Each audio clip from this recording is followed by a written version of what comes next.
We begin tonight with a developing story. The NYPD believing officers have a killer in custody. Investigators say the man you see here stabbed 2 children, leaving one of them dead. But now there are many more questions about the suspect, including his lengthy criminal background and his possible connection to 2 other attacks in recent days.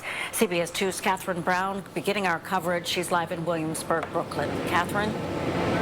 Good evening, Dana. We've spent the day looking into Daniel St. Hubert's criminal past, and we've learned a lot of information, a lot of it very disturbing. Right now, he is here at the 90th precinct, as he has been for about the past 22 hours. He is being grilled by police about his possible involvement in up to 4 stabbings.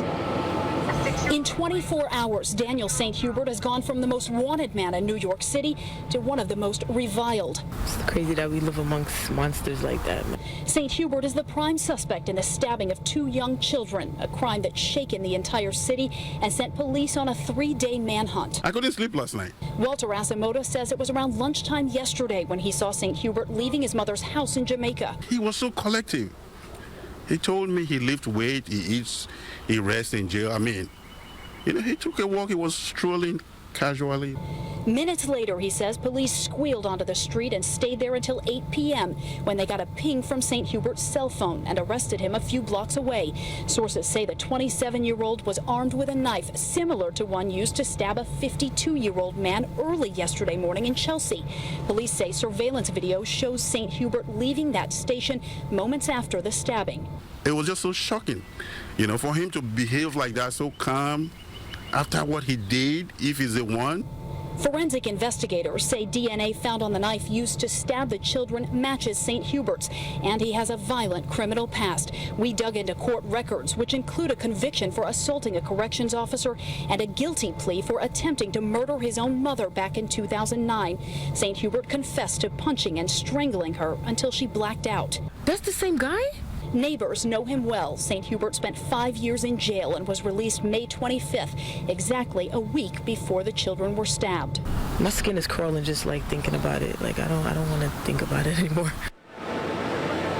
Well, in addition to that surveillance video linking St. Hubert to the Chelsea stabbing, police sources tell me they are also looking at his Metro card as a possible link to that situation. Police say they expect charges to be filed against him at some point tonight. At that point, he'll be moved here from the 90th precinct to central booking. We're live tonight in Williamsburg, Brooklyn. I'm Catherine Brown, CBS 2 News. Thanks, Catherine. From Williamsburg to East New York, where grief is mixed with gratitude. CBS 2's Andrea Grymes speaking with the children's families today. Andrea? Well, Dana, the fear that has gripped East New York for the last several days has given way to relief and gratitude that the NYPD has caught this stabbing suspect.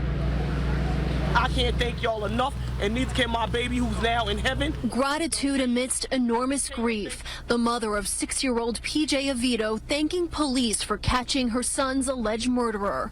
Erica McClinton not only finding comfort in that, but she says finding comfort in that her little boy came to her in her sleep.